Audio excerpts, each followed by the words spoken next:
இந்தியாவுல cylinder, petrol இந்த மாரியான நெறைய முக்கியமான விஷயங்களுக்கு தட்டுப்பாடு நெறையா வருதுங்க. அதுக்கு என்ன காரணம்னு பார்த்தீங்கன்னா, உங்க எல்லாருக்குமே தெரிஞ்ச விஷயம் தான். எங்கேயோ 3000 கிலோமீட்டர் தொலைவில ஈரானும், அமெரிக்காவும் போர் போடுறதுனால, சண்டை போடுறதுனால இங்க நமக்கு இவ்ளோ பாதிப்பு வருது. இப்ப கொஞ்ச நாளாவே சிலிண்டர் தட்டுப்பாடால பெரிய பெரிய சிட்டிங்கள்லயே பெரிய பெரிய ஹோட்டலுக்கு வந்து எல்பிஜி சிலிண்டர் வந்து சப்ளை பண்றத கம்மி பண்ணிட்டாங்க. சுத்தமாவே ஒரு குறிப்பிட்ட இதுதான் இந்த அளவுக்கு தான் குடுப்போன்ற மாரி சொல்லியிருக்காங்க. ஒரு சில ஹோட்டல்லாம் வந்து மூடிட்டாங்க. சிலிண்டர் இல்லாம. கவர்மெண்ட் வந்து நமக்கு ஒரு 2 மந்த்துக்கான பேக்கப்லாம் இருக்கு அப்படின்னு சொல்றாங்களே, அதெல்லாம் உண்மையா? இல்ல மக்கள் வந்து ரொம்ப பேனிக் ஆகக்கூடாது. இந்த மாரிலாம் இப்போ நடக்குதுல்ல, இந்த மாரி பெரிய பெரிய சம்பவம் எதுவும் கிரியேட் ஆகக்கூடாது. கூட்டம் கூடக்கூடாது. இந்த மாரி ஒரு இஷ்யூ கிரியேட் ஆகக்கூடாது. வாழ்வாதாரம் பாதிக்கக்கூடாது அப்படின்ட்டு கவர்மெண்ட் வந்து சும்மா ஒரு சப்போர்ட் பண்ற மாரி சும்மா ஒரு ஆசை வார்த்தை சொல்றாங்களா? அப்படின்ட்டு இந்த வீடியோல பார்க்கலாம். முக்கியமா இந்தியாவுல சிலிண்டர் ஒரு 30% தாங்க இங்க புரொடக்ஷன் பண்றாங்களாம். மத்தது எல்லாமே வெளிநாட்டுல இருந்து தான் கொண்டு வராங்க. அந்த ஏற்றுமதி, இறக்குமதி வந்து இப்போ பாதிக்கப்பட்டதுனால, இப்போ இவ்ளோ தட்டுப்பாடு ஏற்பட்டிருக்கு. முக்கியமா அந்த கச்சா எண்ணெய்ன்னு சொல்றாங்கல்ல, க்ரூட் ஆயில். இது வந்து நம்ம இந்தியாவிலேயே இருக்கு. இந்தியாவிலேயே கம்பெனிங்களும் இருக்கு, நார்த் சைட்ல. இருந்தாலுமே அது வந்து புரொடக்ஷன கம்மியா தான் வச்சிருக்காங்க. அது நம்ம நிலம் பாதிக்கும் அப்படின்ற ஒரு நல்ல காரணத்துக்காகவா, இல்ல எதனாலன்னு தெரியல. ஆக மொத்த நம்ம ஊர்ல கொஞ்சம் எக்ஸ்ட்ரா போட்டு, எஃபெக்ட் போட்டு இன்னும் புரொடக்ஷன் பண்ணாங்கன்னா, இந்த சிலிண்டர் தட்டுப்பாட வந்து குறைக்க முடியும். கொஞ்ச நாள் இந்த மாதிரியான தட்டுப்பாடு இருக்கும். அதுக்கப்புறமேட்டுக்கு கரெக்ட் ஆயிடும். இருந்தாலும் ஃபியூச்சர்ல இந்த மாரி நம்ம ஒரு நாட்ட எதிர்பார்த்து இருக்கக்கூடாதுல்ல. ஃபியூச்சர்ல வேற எதனா நாடுகள் சண்டை போடும். இல்ல நம்மளே கூட வேற எதனா நாடு கூட சண்டை போட வாய்ப்பு இருக்கு. ஸோ அந்த மாரி டைம்ல நம்ம யாரையும் எதிர்பார்க்க கூடாதுல்ல. அதனால இத ஒரு முன்னுதாரணமா எடுத்துக்கின்னு கவர்மெண்ட் வந்து நெறைய அந்த மாரி ஒரு கேஸ் சிலிண்டருக்கான ஸ்டோரேஜ் அதிகப்படுத்துறது, அப்புறம் இந்த மாரி புரொடக்ஷன இன்க்ரீஸ் பண்றது, இதெல்லாம் பண்ணுவாங்கன்னு நெனைக்கிறேன். பண்ணா நல்லாயிருக்கும் ஃபியூச்சர்ல. ஸோ இந்தியாவுல வந்து ஒரு 30% அளவுக்கு தான் புரொடக்ஷன் பண்றாங்க அப்படின்னாக்கா, மீதி இருக்கிற 70%, 80%க்கான அந்த க்ரூட் ஆயில் வந்து வெளியிலேருந்து தான் எடுக்குறாங்க, வெளிநாட்டுலேருந்து. அது எந்தெந்த நாடுன்னு பார்த்தீங்கன்னா, Saudi Arabia, Kuwait, UAE, Kottar இந்த 4 நாடுகள்லேருந்து தான் அதிகமா நமக்கு வந்து டிரான்ஸ்போர்ட் பண்ணிட்டு இருக்காங்க. அங்க வந்து க்ரூட் ஆயில் எடுத்துன்னு வந்து அத பிரிச்சு பெட்ரோலியம், டீசல் இந்த மாரி கச்சா எண்ணெய வந்து நெறையா பிரிக்கிறாங்கல்ல. ஸோ இது எல்லாமே கொஞ்சம் இங்க ஸ்டோரேஜ் எல்லாத்துக்குமே கொஞ்சம் ஸ்டோரேஜ் அதிகமா வச்சுக்கினா நல்லாயிருக்கும். இப்பவுமே இங்க பெட்ரோலுக்கு வந்து ஸ்டோரேஜ் இருக்கு. ஒரு 20 நாள், அதாவது 20 நாள் இல்ல, 2 மாசம் 70 நாளுக்கு தேவையான அளவுக்கு நம்மகிட்ட பெட்ரோல் இருக்கு. அப்படின்ற மாரி தான் தமிழ்நாடு கவர்மெண்ட்டும் சொல்லியிருக்காங்க. ஆனா இங்க பார்த்தீங்கன்னா, தமிழ்நாட்டுல எங்க பார்த்தாலும் அந்த பெட்ரோல் பம்ப்லலாம் போயிட்டு கூட்டமா எக்ஸ்ட்ரா பெட்ரோல்லாம் வாங்குறது. இது எவ்வளோ டேஞ்சர் அப்படின்ட்டு தெரியாமயே பப்ளிக் எல்லாமே அந்த மாரி பண்ணிட்டு இருக்காங்க. இது ரொம்பவே ஒரு தப்பான செயல்ங்க. ரொம்ப டேஞ்சரான விஷயம். படிச்ச பசங்களே போயிட்டு அந்த மாரிலாம் பண்றது பார்க்கவே ரொம்ப கஷ்டமா இருக்கு.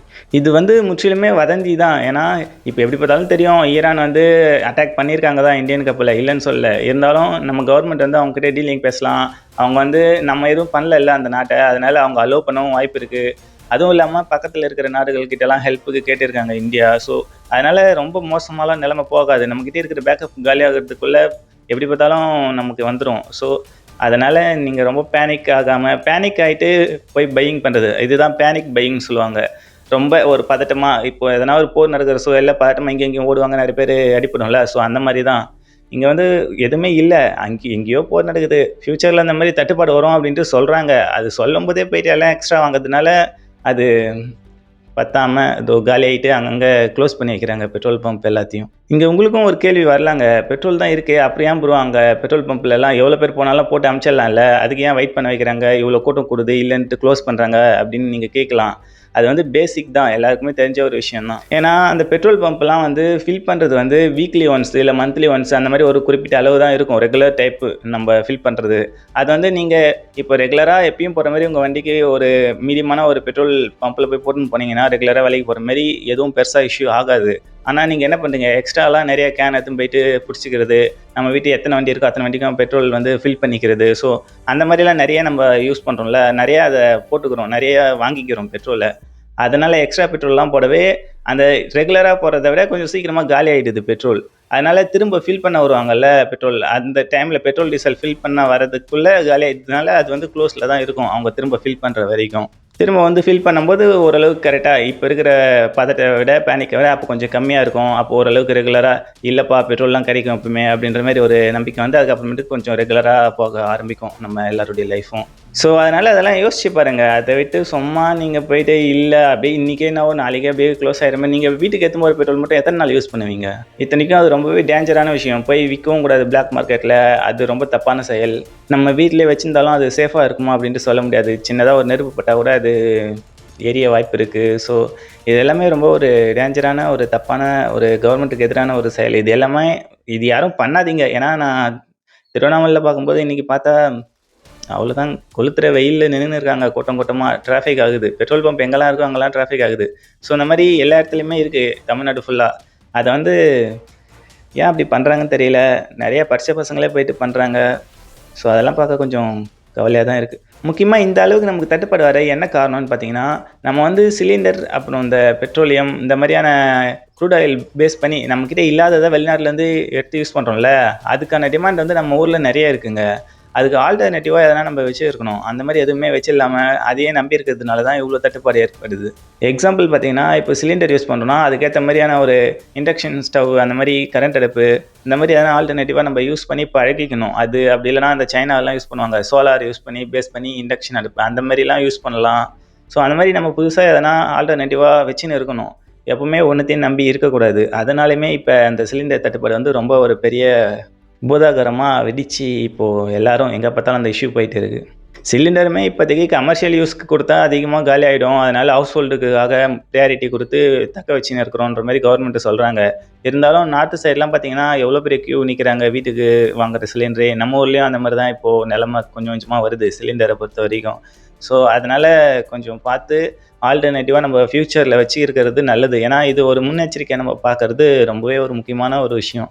இது வந்து இப்போ கொஞ்ச நாள் தானேப்பா, அதுக்கப்புறம் வந்துடும், அதுக்கப்புறம் நம்ம பண்ணிக்கலாம் அப்படின்ட்டு விடக்கூடாதுங்க. இது வந்து எத்தனை நாளைக்கு நம்ம மற்ற நாடுகளையும் நம்பின்னு இருக்குது. ஸோ ஆல்டர்னேட்டிவாக நம்ம தான் எதனா ஒரு பிளான் வச்சுக்கணும். நான் சொன்ன மாதிரி டிமாண்டு தாங்க. நம்ம ஊர்லேயும் அந்த அளவுக்கு டிமாண்ட் இருக்குன்னு தெரியல. இப்போது எலக்ட்ரிக் காரு எலக்ட்ரிக் வெஹிக்கிள்ஸ்லாம் இப்போ நிறையா வந்துச்சு. டூ வீலரில் கூட. ஸோ நிறைய சேல் ஆக ஆரம்பிக்கும் இனிமேல். அதனால் இந்த பெட்ரோல் டீசல் இதுக்கான டிமாண்ட் வந்து கொஞ்சம் ஃப்யூச்சரில் கம்மியாக இருக்கும்னு தான் நினைக்கிறேன். ஏன்னா எலக்ட்ரிசிட்டிலாம் நம்ம ஊர்லேயே ப்ரொடியூஸ் பண்ணுறோம். அதெல்லாம் பெரிய பிரச்சனை வராது. ஸோ இதுக்கப்புறம் நிறைய எலக்ட்ரிக் வெஹிக்கிள்ஸ்லாம் சேல்ஸ் ஆகும்னு நினைக்கிறேன் தமிழ்நாட்டில். பார்க்கலாம் என்ன நடக்குதுன்ட்டு. அப்படி ஆனால் நல்லா தாங்க இருக்கும். ஏன்னா ஃப்யூச்சரில் வந்து இந்த மாதிரி ஒரு இப்போ நம்ம எக்ஸாம்பிள் அமெரிக்கன் கூடயே சண்டை போடுறோம்னு வச்சுக்கோங்களேன். அந்த மாதிரி சண்டை போடுற சமயத்தில் இப்போ நமக்கு எதனா ஒரு ஹெல்ப் தேவைன்னா நம்மளே தானே பார்த்துக்கணும். பக்கத்தில் யாரும் அவ்வளோ சீக்கிரம் வந்து உதவ மாட்டாங்க முன்னெடுத்து. அது வந்து பெரிய போராக நடக்க வாய்ப்பு இருக்குது. அப்படி ஹெல்ப் பண்ணாக்கா அந்த நாடு நம்மளை என்ன நினைக்கும் அப்படின்ற மாதிரி நிறைய ஹெல்ப் பண்ண மாட்டாங்க. அதனால் நம்மளே ஓனாக எல்லாத்தையுமே ப்ரொடியூஸ் பண்ணுறது நல்லது தான். இந்த தட்டுப்பாடெல்லாம் இப்படியே இருக்குமா இல்லை கிளியர் ஆகிடுமா அப்படின்னு பார்த்தீங்கன்னா கண்டிப்பாக கிளியர் ஆகிடுங்க. ஏன்னா நம்ம இந்தியா வந்து ஈரான் கூட டீல் ஏதோ பேச போகிறதா சொல்லியிருக்காங்க. அதுவும் இல்லாமல் பக்கத்தில் இருக்கிற நாடுகள் கிட்டலாம் கொஞ்சம் நல்ல ஒரு ரிலேஷன்ஷிப்பில் தான் இருக்காங்க, கேட்டிருக்காங்க. அதனால் வந்துடும் எப்படி பார்த்தாலும். இந்த வாட்டி கச்சா எண்ணெய் வந்துடும். அதனால் பெட்ரோல் டீசல் இந்த மாதிரி சிலிண்டர் தட்டுப்பாடு இது எல்லாமே ஓரளவுக்கு மேனேஜ் ஆகிடும். அந்த போர் வந்து கொஞ்சம் சீக்கிரம் முடிஞ்சிச்சுன்னா ஃபுல்லாக பிரச்சனை எல்லாமே முடிஞ்சிடும். போர் முடியாமல் அது கண்டினியூவாக இருந்து ஈரானே நமக்கு எடுத்துன்னு போங்கப்பா அப்படின்ட்டு இந்தியாவுக்கு அலோவ் பண்ணாலும், ஆனால் போர் நிற்காமல் இருந்துச்சுன்னா நமக்கு வந்து எப்பயுமே கிடைச்ச அளவுக்கு எல்லாமே அதிகமாக கிடைக்குமா அப்படின்னு பார்த்தீங்கன்னா கொஞ்சம் ரெஸ்ட்ரிக்ஷனாக தான் இருக்கும். ஏன்னா அங்கேருந்து ஏற்றுமதி எடுத்துன்னு வரதுக்கு வந்து கொஞ்சம் பயப்படுவாங்க அந்த எல்லா நிறுவனமுமே. அதனால் போர் முடிஞ்சால் தான் நமக்கு ஃபுல்லாக பிரச்சனை முடிஞ்ச மாதிரி. போர் முடியலைன்னா கொஞ்சம் நமக்கு கொஞ்சம் கொஞ்சமாக தட்டுப்பாடு இருக்க தான் செய்யும். ஆனால் நம்ம ரெகுலராக எப்பயும் யூஸ் பண்ணுற மாதிரி யூஸ் பண்ண முடியாது. ஓரளவுக்கு நம்ம யூஸ் பண்ணலாம். கொஞ்சம் சிக்கனமாக யூஸ் பண்ணுற மாதிரி இருக்கும். ஸோ இந்த வீடியோ வந்து அவ்வளோதாங்க. பெட்ரோல் இல்லை, சிலிண்டர் இல்லை அப்படின்ட்டுலாம் ரொம்ப பேனிக் ஆகாதீங்க. அதெல்லாம் ஒன்றுமே இல்லை. அது ஆஸ் யூஷுவல் கொஞ்சம் ரெக்கவர் பண்ணிவிடுவாங்க. எல்லாமே சரியாகிடும். பெட்ரோல் வந்து இருக்குன்றாங்க. ஆனால் நம்ம தான் போய்ட்டு எக்ஸ்ட்ரா வாங்கிட்டு அதெல்லாம் வேணும்னே தேவையில்லாத ஒரு பிரச்சனையாக மாற்றி க்ரியேட் பண்ணிகிட்டு இருக்கோம். செயற்கையாக உருவாக்கிட்டு இருக்கோம் நம்ம ஒரு பிரச்சனையை. ஸோ அதனால் எல்லாமே பார்த்து சேஃபாக இருங்க. பெட்ரோல்லாம் எக்ஸ்ட்ரா வாங்கி போய்ட்டு வீட்டு வைக்கிறது நல்லதில்லை. அது ரொம்பவே ஒரு அன்சேஃபான விஷயம். ஸோ நான் மறுபடியும் சொல்கிறேன், யாரும் பேனிக்லாம் ஆகாதீங்க. சிலிண்டரும் கண்டிப்பாக வரும், பெட்ரோலும் கண்டிப்பாக வரும், டீசலும் கண்டிப்பாக வரும். ஸோ எதுவுமே வராமலாம் நிற்காது. நம்ம இந்தியா வந்து ஆல்டர்னேட்டிவாக பக்கத்தில் இருக்கிற வேறு நாடுகள்கிட்ட கேட்டிருக்காங்க. அவங்களும் தரேன்னு இருக்காங்க. ஸோ எதுக்குமே பயப்பட வேணாம். மௌனம் உடைக்கும் சத்தம் இது, மறைக்கப்பட்ட கதையின் சாட்சி இது. விழிப்புணர்வு தீய ஏற்றும் நேரம் இது, உண்மை பேச வந்தோ